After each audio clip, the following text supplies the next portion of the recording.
नमस्कार, code word संवाद में आपका स्वागत है। हम लोगों की आवाज़ रमेश पटेल। समाजवादी पार्टी के राष्ट्रीय अध्यक्ष अखिलेश यादव ने गाजीपुर और हरदोई पीड़िता के न्याय के लिए आगे आए। उत्तर प्रदेश विधानसभा के विशेष सत्र में महिला आरक्षण को लेकर चर्चा। समय के साथ खबर पाने के लिए चैनल को सब्सक्राइब करें। नमस्कार, खबर विस्तार से। आज उत्तर प्रदेश विधानसभा में महिला आरक्षण बिल को लेकर विशेष चर्चा चल रही है। लोकसभा के विशेष सत्र में महिला आरक्षण बिल के आड़ में परिसीमन विधेयक पारित कराने की केंद्र सरकार की कोशिश नाकाम होने के बाद भारतीय जनता पार्टी को गुमराह कर रही कि महिला बिल विपक्ष ने नहीं पास होने दिया, जबकि महिला बिल की अधिसूचना 16 अप्रैल की आधी रात को यही केंद्र सरकार जारी कर चुकी है। महिला आरक्षण तुरंत लागू किया जाए और 2026 के जाति जनगणना के बाद दलित, पिछड़े, आदिवासी को उनकी संख्या के अनुपात में महिला आरक्षण कोटे में कोटा देने की कार्रवाई करे। उत्तर प्रदेश विधानसभा का विशेष सत्र महिला आरक्षण को लेकर चल रहा है, जबकि आरक्षण घटाना बढ़ाना केंद्र सरकार के अंतर्गत आता है। संसद ही आरक्षण पर कोई फैसला ले सकता है, लेकिन उत्तर प्रदेश विधानसभा में महिला आरक्षण पर चर्चा चल रही है। दलित, पिछड़े, आदिवासी अब शैक्षणिक रूप से इतना पिछड़े नहीं रह गए हैं कि उन्हें यह न पता हो कि महिला आरक्षण बिल पास नहीं हुआ है। हर वर्ग के लोग जानते हैं कि महिला आरक्षण बिल पास हो चुका है। अब देरी है तो इसको केंद्र सरकार 2029 के चुनाव से पहले लागू करे और जितने विधानसभा चुनाव हो रहे हैं सब में 33% आरक्षण के साथ लागू किया जाए। 2026 के जनगणना और जाति जनगणना के बाद जनसंख्या के अनुपात में हर वर्ग को, हर जाति को उसके हिसाब से आरक्षण दे दिया जाए। इतनी बात देश के प्रधानमंत्री से लेकर भारतीय जनता पार्टी के तमाम मुख्यमंत्री और उनको समर्थन करने वाले पीडीए के लोग को भी नहीं समझ में आ रही, जबकि वही लोग पास किए हैं 2023 में महिला आरक्षण बिल, जिसकी अधिसूचना 16 अप्रैल 2026 को वर्तमान केंद्र की मोदी सरकार जारी कर चुकी है। और इसका आरोप विपक्ष पर लग रहा है कि महिला आरक्षण में विपक्ष बाधा है। इतने मूर्ख दलित, पिछड़े, आदिवासी नहीं रह गए हैं। उन्हें साफ दिखाई दे रहा है कि पीडीए का आरक्षण छीनने के लिए 2026 के जाति जनगणना के पहले यह कानून धोखे से परिसीमन कर यह कानून लागू करने की केंद्र सरकार मंशा रखती थी, जिसे विपक्ष ने नाकाम कर दिया। दूसरी तरफ भारतीय जनता पार्टी पूरे देश में महिला आरक्षण को लेकर धरना प्रदर्शन कर रही है।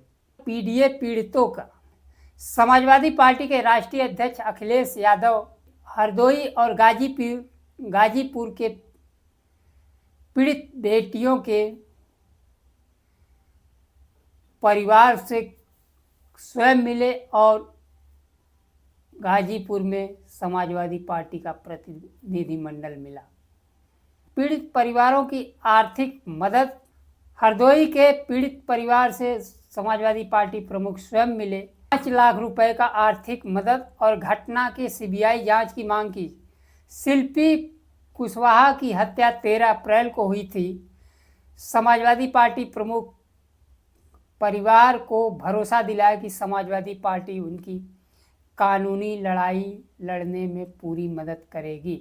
देश में सबसे ज़्यादा असुरक्षित और अत्याचार हो रहा है तो उत्तर प्रदेश में समय रहते न्याय मिलता तो ऐसे घटनाएं नहीं होती।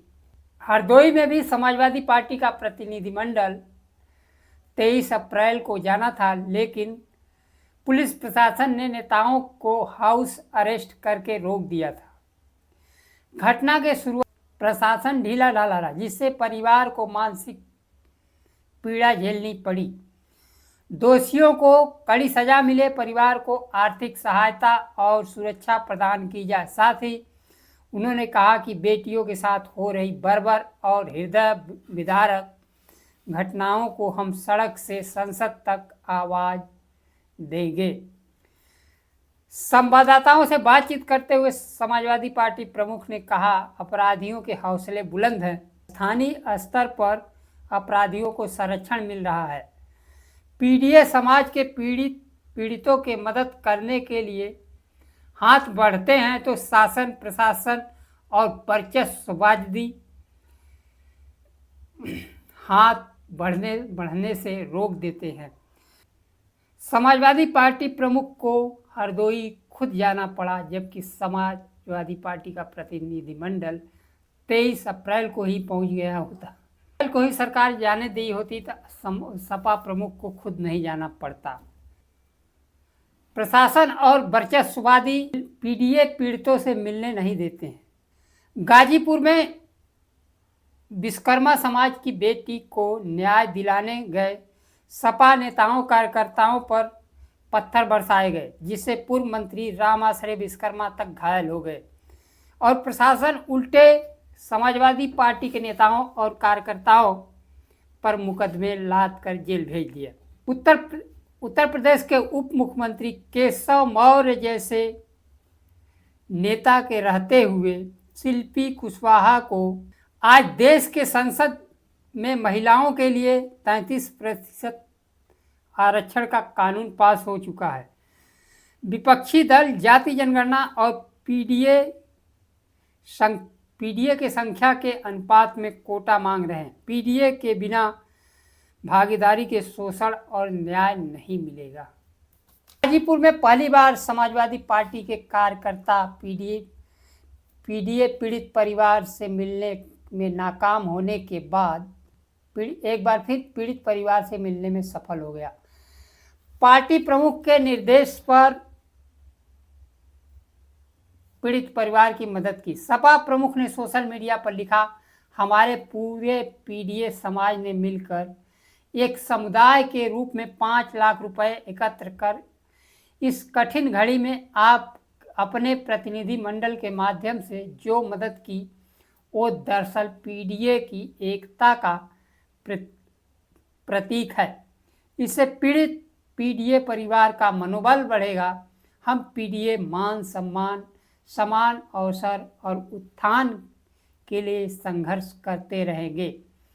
इसमें साल लगे सदी लगे, पीड़ा ही वह धागा है जिससे पूरा पीडीए समाज जुड़ा है।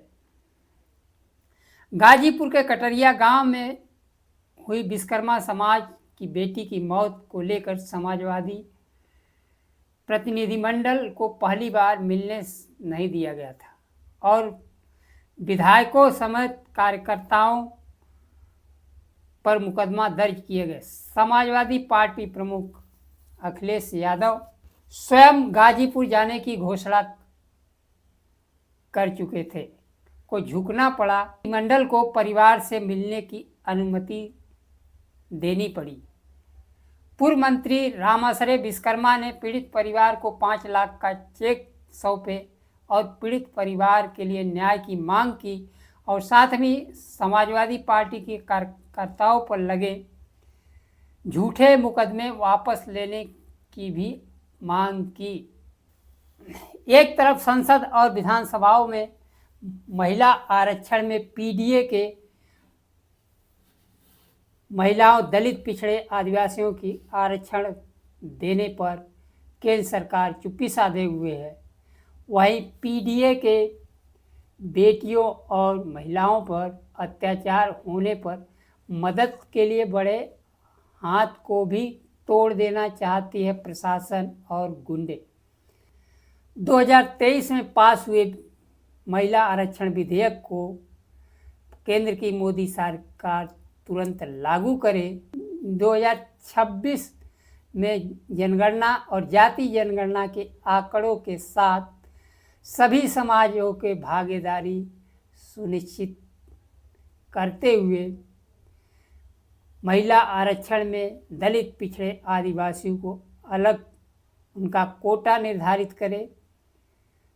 यह धोखे से